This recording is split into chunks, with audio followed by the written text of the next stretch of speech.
Hello students, welcome back to my classes. In this lecture, we will study rational numbers. Okay, so start करते हैं.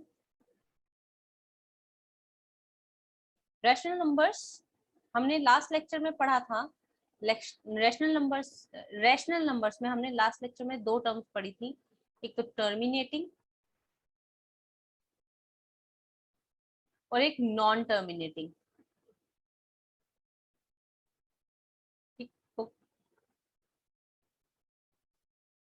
Non terminating.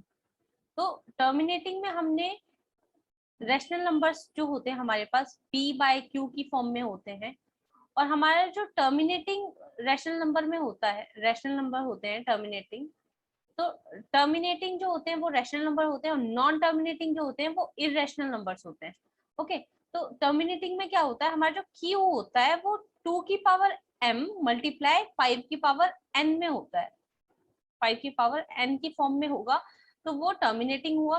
अगर हमारा q p/q की form जो है 2 की power m multiply 5 power n में नहीं है तो उसको हम नॉन टर्मिनेटिंग बोलेंगे.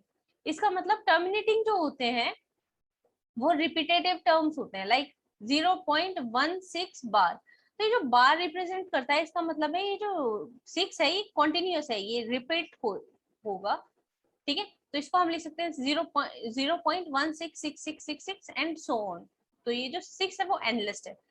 सिमिलरली अगर मैं बात करूं 0.173246 एंड सो ऑन, तो यहाँ पर हम देख सकते हैं यहाँ पर कोई पैटर्न नहीं है. पैटर्न नहीं है तो इसको हम बोलेंगे नॉन टर्मिनेटिंग. ठीक है, और यही हमारे रैशनल नंबर्स होते हैं. तो जो टाइप 1 होते हैं, टाइप 1 इरेशनल नंबर होते हैं, यही ऐसी फॉर्म को हम बोलते हैं इरेशनल नंबर्स. तो हमारे टाइप 1 में आते हैं non terminating terms, non terminating, non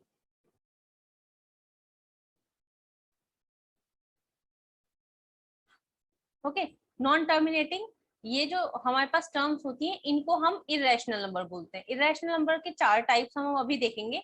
एक तो हमारा नॉन टर्मिनेटिंग होगा जिसमें हमारे पास 0.101111111001. तो हम देख सकते हैं यहाँ पर कोई पैटर्न नहीं है हमारे पास. इस डेसिमल फॉर्म में हमारे पास कोई पैटर्न नहीं है, कोई रिपीटेटिव फॉर्म नहीं है. रेंडमली हमारे पास नंबर्स जो है वो आए जा रहे हैं. तो हम कह सकते हैं ये जो हमारे पास नॉन रिपीटेटिव टर्म्स वाले होते हैं इनको हम इरेशनल नंबर्स बोलते हैं. दूसरे हमारे पास जो होते हैं, सेकंड टाइप जो हमारे पास होते हैं, हमारे पास होते हैं लाइक वी हैव √2, √3, √5. तो ये जो रूट, स्क्वायर रूट के अंदर जो वैल्यूज होती है ये परफेक्ट स्क्वायर नहीं है. हम देख सकते हैं इनका कोई परफेक्ट स्क्वायर नहीं है. तो ऐसी टर्म्स को हम बोल सकते हैं इररेशनल नंबर. रैशनल नंबर नहीं, ऐसी टर्म्स को हम बोलेंगे इररेशनल नंबर्स. ठीक है, और जो हमारे पास थर्ड फॉर्म होती है जैसे क्यूब रूट, √2, √3, √4. तो हमने यहाँ पर देखा कि 3 का हमारा परफेक्ट स्क्वायर नहीं है, perfect cube root, square root नहीं है, ये परफेक्ट स्क्वायर नहीं है. तो हम कह सकते हैं कि ये जो है ये इररेशनल नंबर है. सिमिलरली ये जो 4 है ये 2 का स्क्वायर तो है, 2 का परफेक्ट स्क्वायर तो है 4, लेकिन किसी नंबर का ये क्यूब नहीं है, नहीं है. 4 किसी नंबर का परफेक्ट क्यूब रूट नहीं है. तो हम कह सकते हैं कि ये जो टाइप है ये भी हमारा नॉन वो इररेशनल कहलाएगा. हम बात करें 27 की, तो 27 जो होता है वो क्यूब रूट ऑफ 27 जो आएगा वो हमारा 3 होता है. तो 3 इंटू 3, तो हम कह सकते हैं 3 के क्यूब को हम, 3 के क्यूब की वैल्यू 27 आती है. तो ये जो क्यूब रूट 27 है ये इरेशनल नहीं है, ये रैशनल है, क्योंकि इसका ये जो है परफेक्ट क्यूब रूट है. सिमिलरली यहाँ पर जो 4 है ये परफेक्ट क्यूब रूट नहीं है लेकिन परफेक्ट स्क्वायर रूट है. तो हम इसको, ये क्यूब रूट 4 को हम इरेशनल नंबर बोलेंगे. ठीक है, टाइप फॉर्म 4 जो होती है हमारे पास, टाइप 4 होती है पाई. पाई जो है, पाई खुद इरेशनल नंबर होता है. पाई को हम इरेशनल नंबर बोलते हैं क्योंकि पाई की जो वैल्यू है वो फिक्स नहीं है. पाई की वैल्यू हमारे पास जो होती है, पाई की वैल्यू हमारे पास जो होती है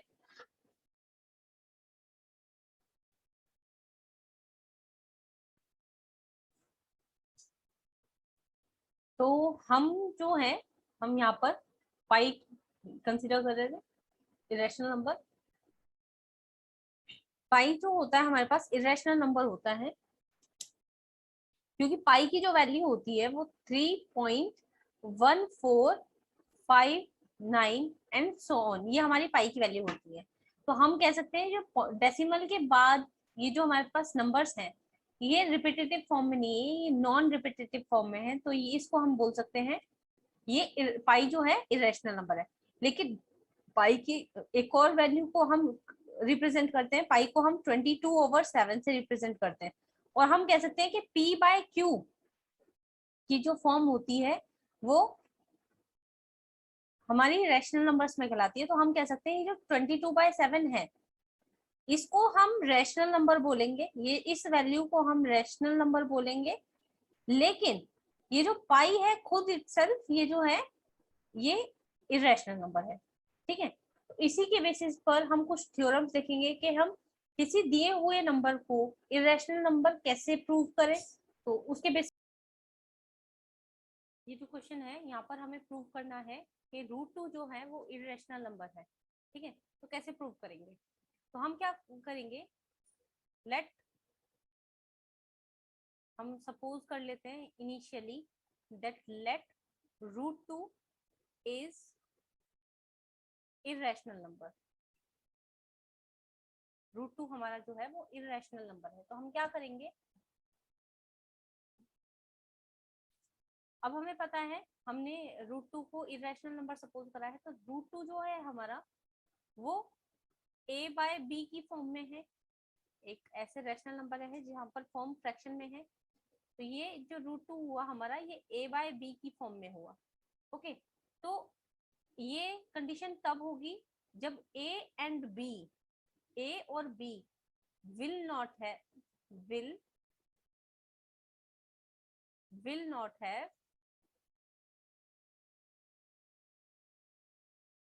have common factors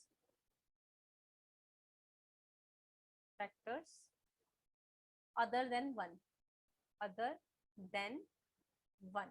1 के अलावा a और b का कोई कॉमन फैक्टर नहीं होगा। लाइक अगर हम बोले 2 और 3 हमारे सपोज नंबर है, तो हम देख सकते हैं 2 और 3 इन दोनों के बस एक ही कॉमन फैक्टर है, वो है 1, और कोई कॉमन फैक्टर नहीं है। तो हम क्या कह सकते हैं कि ये √2 जब रैशनल हमने सपोज करा, सॉरी हमने इसको रैशनल नंबर सपोज करा था, हमने इसको रैशनल नंबर सपोज करा था। तो √2 जो है वो रैशनल नंबर कब होगा, जब ये फॉर्म a/b की होगी और a और b का कोई कॉमन फैक्टर नहीं होगा 1 के अलावा। ठीक है, 1 ही कॉमन फैक्टर होगा। तो हमने सपोज करा √2 जो है वो a/b की फॉर्म में है। अगर हम let's we have this equation here, तो हम क्या करेंगे, दोनों साइड स्क्वायर करेंगे, जब तो √2 का स्क्वायर करेंगे और a/b का स्क्वायर करेंगे, तो हमें मिलेगा √2 का स्क्वायर 2 होता है, a/b का स्क्वायर a²/b²। ओके, तो यहाँ से हम कह सकते हैं हमें a² की वैल्यू मिल सकती है, a² होगा 2b²। हमने यहाँ से ये क्रॉस मल्टीप्लीकेशन कर दिया, इसके नीचे 1 सपोज करके हमने क्रॉस मल्टीप्लीकेशन कर दिया। अब हम देख सकते हैं a की जो वैल्यू है वो 2b² है, तो अगर 2 जो है वो डिवाइड कर रहा है b² को, तो 2 जो डिवाइड कर रहा है वो a² को भी डिवाइड कर रहा है। ठीक है, क्योंकि a² की ही वैल्यू 2b² के इक्विवेलेंट है। तो अगर 2b² जो है वो 2 का मल्टीपल है, तो इसको 2 से हम डिवाइड भी कर सकते हैं। सिमिलरली ये दोनों वैल्यूज इक्विवेलेंट है, तो अगर b² को डिवाइड कर रहा है तो ये 2a² को भी डिवाइड कर रहा है 2। ठीक है, अब 2 जो है हमारा प्राइम नंबर है, 2 हमारा प्राइम नंबर है, वी नो दैट। और इफ 2 इज डिवाइडिंग, नहीं सॉरी, यहाँ पर जो है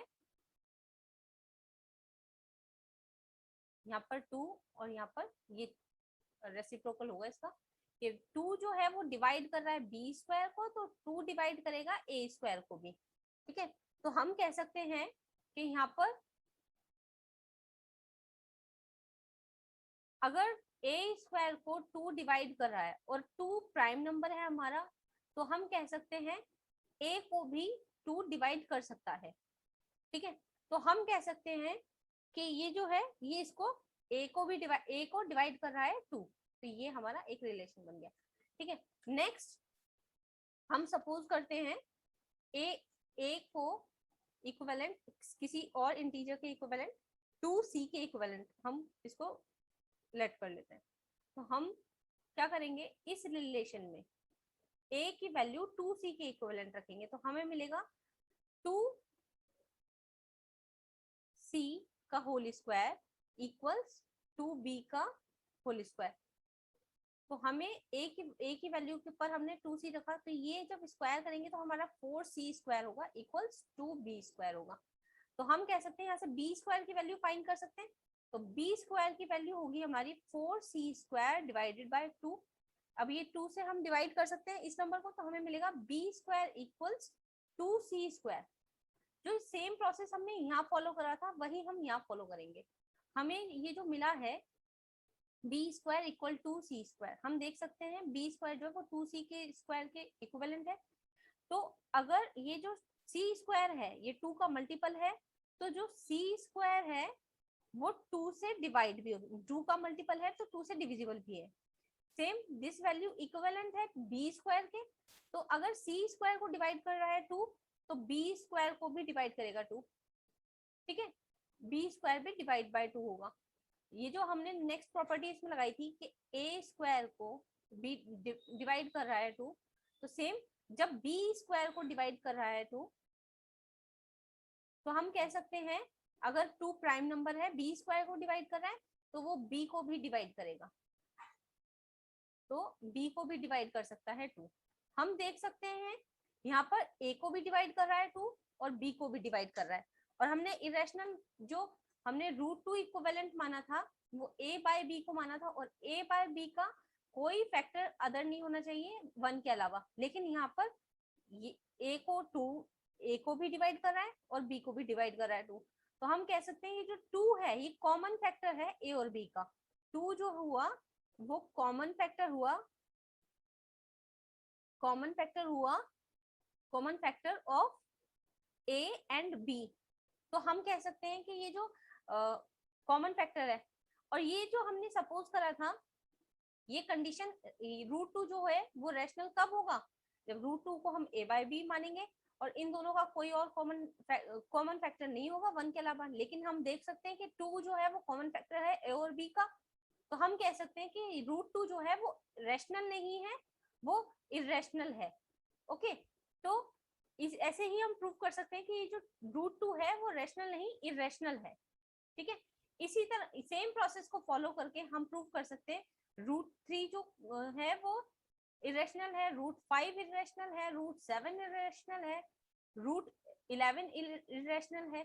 तो ये सारे टर्म्स भी हम फॉलो करके इस प्रोसेस को फॉलो करके हम प्रूव कर सकते हैं कि हाँ ये जो स्क्वायर रूट्स नंबर्स होते हैं ये इरेशनल होते हैं और रैशनल नहीं होते।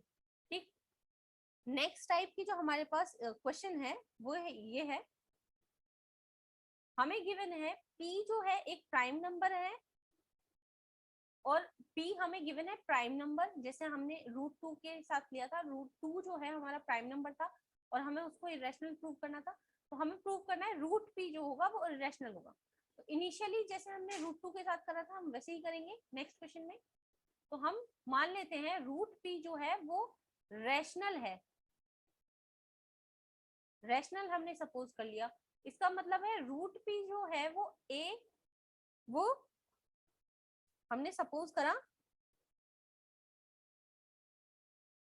m/n के हमने इक्विवेलेंट सपोज कर लिया, ये हमने m/n के इक्विवेलेंट सपोज कर लिया। सेम प्रोसेस m और n का, m और n will not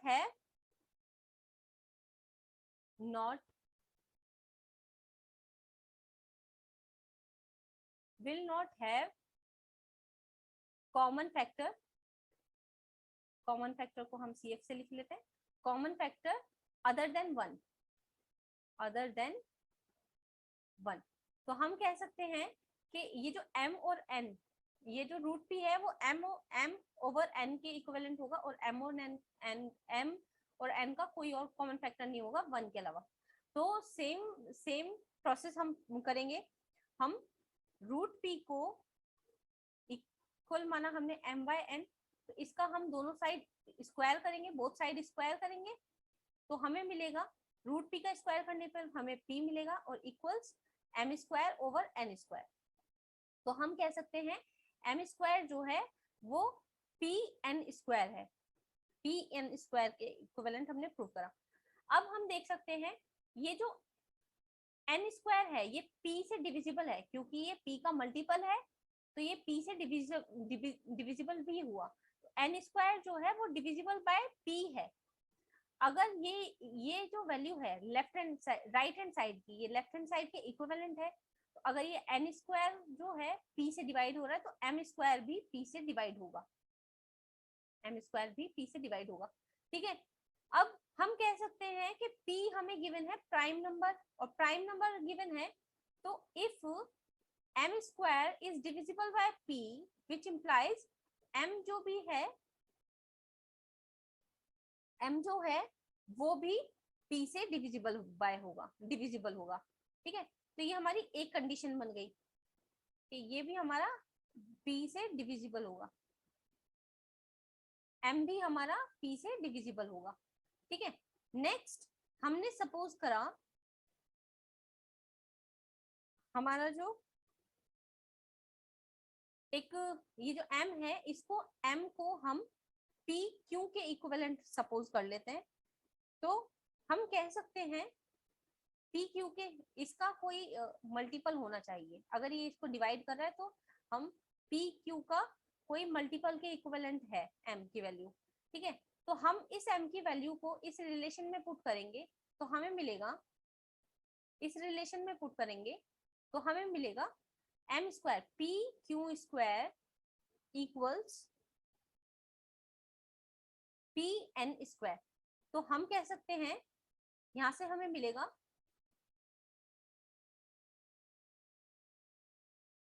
ये p square q square equals p n square.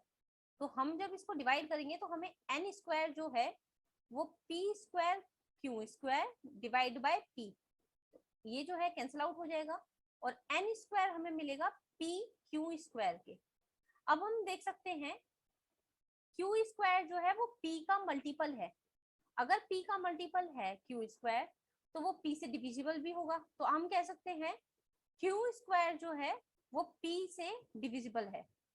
अब ये लेफ्ट हैंड साइड की वैल्यू राइट हैंड साइड के इक्वल है, अगर राइट हैंड साइड की वैल्यू p से डिविजिबल है तो हम कह सकते हैं लेफ्ट हैंड साइड की वैल्यू भी p से डिविजिबल है, तो n स्क्वायर को हम कह सकते हैं वो p से डिविजिबल है। सेम प्रोसेस हमने सपोज करा था p प्राइम नंबर है, तो हम कह सकते हैं कि अगर n स्क्वायर को डिवाइड कर सकते हैं p से, और p प्राइम नंबर है तो n को भी p डिवाइड करेगा, ओके। अगर n स्क्वायर p से डिविजिबल है तो ये इंप्लाई करता है कि n स्क्वायर भी p से डिविजिबल होगा। तो ये हम कह सकते हैं n भी हमारा p से डिविजिबल है और m भी p से डिविजिबल है।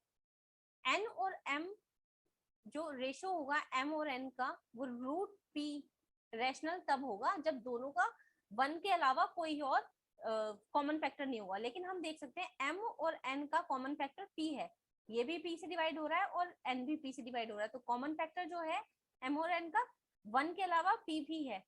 तो हम कह सकते हैं कि जो रूट p है ये कंडीशन रैशनल नंबर तब माननी थी जब m और n का कोई कॉमन फैक्टर नहीं होगा 1 के अलावा, लेकिन यहाँ पर हो रहा है, तो हम कह सकते हैं रूट p जो है वो इरेशनल है, ओके। तो ऐसे हम किसी भी प्राइम नंबर को हम प्रूव कर सकते हैं कि ये जो प्राइम नंबर का स्क्वायर रूट होगा वो इरेशनल होगा, ओके। इसके बेसिस पर आप बहुत सारे क्वेश्चंस प्रैक्टिस कर सकते हैं, and that I will provide in the worksheet. Next we have the question, हमें प्रूव करना है 2√3 को इरेशनल नंबर प्रूव करना है, इरेशनल नंबर प्रूव करना है। इफ पॉसिबल हम वही प्रोसेस फॉलो करेंगे, लेट 2√3 इज रैशनल नंबर। हम इनिशियली इसको रैशनल नंबर सपोज कर लेते हैं, ठीक है। उसके बाद 2√3 जो है वो रैशनल नंबर कब होगा, 2√3 जो है वो रैशनल नंबर कब होगा, जब वो a/b की फॉर्म में होगा और a और b का not common factor, not common factor other than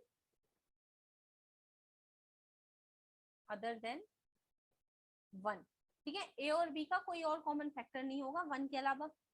तो हम कह सकते हैं, हम इस इक्वेशन का दोनों साइड स्क्वायर करते हैं तो हमें मिलेगा 2√3 होल स्क्वायर इक्वल्स a/b का होल स्क्वायर। तो यहाँ से सॉल्व करने के बाद हमें मिलेगा 4 × 3, नो एक्चुअली यहाँ पर हमें स्क्वायर करने की जरूरत नहीं है, इसको हम डिफरेंट प्रोसेस से फॉलो करेंगे।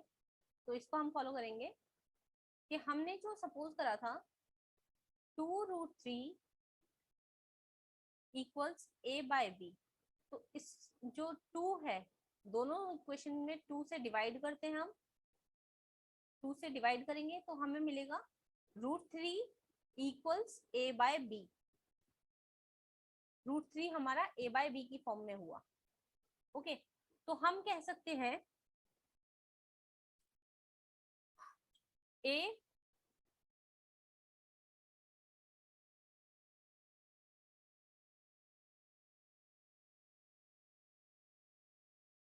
अब ये जो a ये 2 भी होगा, ठीक है, ये 2 भी होगा।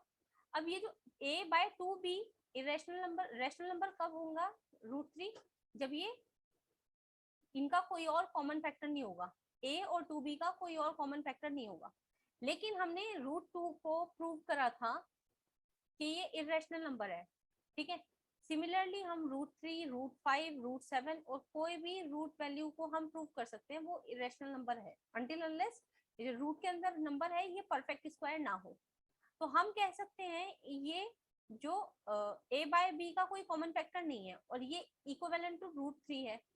लेकिन हमें ऑलरेडी पता है कि √3 जो होता है वो इरेशनल नंबर होता है, इरेशनल नंबर होता है।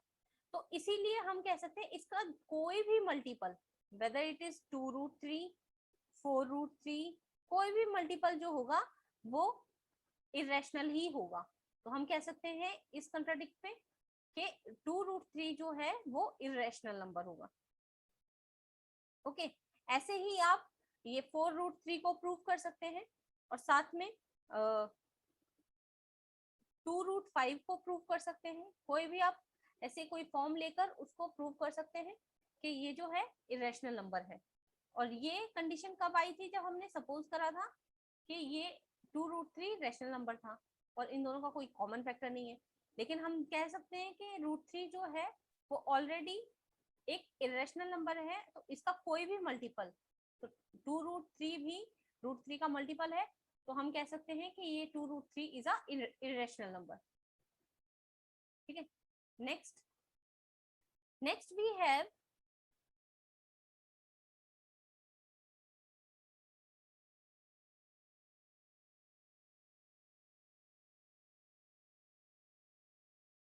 we have 2√3, 2 + √3 irrational. हमें शो करना है इसको कि 2 + √3 जो है वो इरेशनल है। तो हम क्या करेंगे, लेट 2 + √3 हमारा ये रैशनल नंबर है, इसको हमने सपोज करा ये रैशनल नंबर है और हमें पता है कि 2 जो है वो रैशनल नंबर पहले से ही होता है। तो एंड 2 जो है वो रैशनल नंबर है। एंड वी नो दैट कि एडिशन और सब्ट्रैक्शन, किसी भी दो रैशनल नंबर का एडिशन या सब्ट्रैक्शन रैशनल नंबर ही कहलाता है। उसका आंसर जो होगा वो रैशनल नंबर ही आएगा। या तो उनका हम एडिशन करेंगे या सब्ट्रैक्शन करेंगे, तो दोनों का एडिशन और सब्ट्रैक्शन रैशनल नंबर ही आएगा। हमने सपोज करा 2 प्लस रूट 3 जो है वो रैशनल नंबर है, और 2 हमें ऑलरेडी गिवन है, यहाँ से हम 2 लेंगे और इसको ये रैशनल नंबर हमने सपोज कर लिया, ठीक है। तो इन दोनों का जो डिफरेंस है, डिफरेंस मीन सब्ट्रैक्शन, वो भी हमारा रैशनल नंबर ही होगा। तो हम कह सकते हैं 2 plus root 3 minus 2 equals 2 plus root 3 minus 2। तो 2 से 2 ये कैंसिल आउट होने पर हमें मिलेगा रूट 3। तो हमारे पास इन दोनों का सब्ट्रैक्शन जो है वो रैशनल नंबर नहीं आया, क्योंकि हमें ये पहले से ही पता है कि रूट 3 जो है वो एक इरेशनल नंबर है, और किसी भी दो रैशनल नंबर का एडिशन और सब्ट्रैक्शन रैशनल नंबर ही आता है। लेकिन हमें यहाँ पर इन दोनों टर्म्स का रैशनल सब्ट्रैक्शन जो है हमारा इरेशनल फॉर्म मिली है, तो हम कह सकते हैं ये 2 प्लस रूट 3 जो है वो इरेशनल नंबर है। Okay, next we have the question. हमें प्रूव करना है 1 ओवर रूट 2 को इरेशनल नंबर कैसे प्रूव करेंगे, ठीक है। तो हम क्या करेंगे, 1 ओवर रूट को हम कंजुगेट करते हैं लाइक हमारे पास जो डिनोमिनेटर में टर्म दी हुई होती है, मान लो डिनोमिनेटर में हमें कोई टर्म दी होती है, उसी नंबर से हम ऊपर न्यूमरेटर में एंड डेनोमिनेटर में मल्टीप्लाई करते हैं। तो ये हमारे पास मल्टीप्लीकेशन, क्योंकि मल्टीप्लीकेशन डेनोमिनेटर और न्यूमरेटर में मल्टीप्लीकेशन करने का मतलब है ये टर्म्स कैंसिल आउट हो जाएंगी। तो हमने ना तो इसमें कुछ ऐड करा है, ना मल्टीप्लीकेशन करा है, ना डिविजन करा है। इट्स जस्ट सिंपल टर्म्स कि अगर हम दोनों से मल्टीप्लाई और करते हैं न्यूमरेटर और डेनोमिनेटर को, तो कोई इस फंक्शन पे कोई फर्क नहीं पड़ेगा, ठीक है। ऑपरेशन लगाने के बाद भी हमारा कोई ऑपरेशन लगा नहीं है, तो हम कह सकते हैं 1 ओवर रूट 2 को हम कंजुगेट करेंगे, मल्टीप्लाई करेंगे रूट 2 से न्यूमरेटर और डेनोमिनेटर में, तो हमें मिलेगा ये जो फॉर्म है 1 over root 2 multiply root 2, it is root 2 का स्क्वायर, देन ये 2 के इक्विवेलेंट होगी। ओके, तो ये जो है हम कह सकते हैं यहाँ पर 2 मल्टीप्लीकेशन में हमें ये सॉल्व करके हमें 1 ओवर 2 मिला, और मल्टीप्लाई में हमारे पास रूट 2 ऑलरेडी वैल्यू है। ओके, तो हम कह सकते हैं कि ये रैशनल नंबर तब होगा 1/2 मल्टीप्लाई रूट 2, ये रैशनल नंबर तब होगा जब b/a ये हमारे के इक्विवेलेंट होगा, ये वैल्यू जो है हमारी b/a के इक्विवेलेंट हुई। ओके, तो हम कह सकते हैं कि इस कंडीशन में कि a और b का कोई और कॉमन फैक्टर नहीं होगा। लेकिन हम देख सकते हैं कि राइट हैंड साइड जो है, लेफ्ट हैंड साइड जो है वो 2 से डिविजिबल है, वो 2 से डिविजिबल है। तो हम क्या करेंगे, रूट 2 को 2a ओवर b हम इसको सॉल्व कर लेंगे, ठीक है। तो हम कह सकते हैं राइट हैंड साइड पर हमारे पास ये जो a/b की फॉर्म है ये 2 का मल्टीपल है, 2 का मल्टीपल है ये, तो ये 2 से डिविजिबल भी होगा। सिमिलरली लेफ्ट हैंड साइड भी हमारा ये 2 से डिविजिबल होगा। तो हम कह सकते हैं कि a और b का कोई और 1 के अलावा कॉमन फैक्टर नहीं होना चाहिए, लेकिन यहाँ पर हमें इन दोनों a और b का कॉमन फैक्टर 2 भी मिल रहा है, कॉमन फैक्टर जो है वो 2 भी मिल रहा है। तो हम कह सकते हैं कि ये कंडीशन जो है वो सेटिस्फाई नहीं कर रही, और 1 ओवर रूट 2 जो है वो एक इरेशनल नंबर है। ओके, तो इस तरह से हम इनको प्रूव कर सकते हैं on the basis of their common factor, कि अगर उसका कॉमन फैक्टर मोर देन 1 है, 1 नंबर है, तो हम कह सकते हैं कि वो जो हमारा नंबर दिया हुआ है वो इरेशनल नंबर है। एंड इसके बेसिस पर मैं नेक्स्ट असाइनमेंट भी प्रोवाइड करूंगी, सो दैट आप उसको प्रैक्टिस कर सकें खुद से। एंड ये ज्यादा लेंथी टॉपिक नहीं है, छोटे क्वेश्चंस आते हैं लेकिन इजीली अंडरस्टैंडेबल होते हैं। And thank you.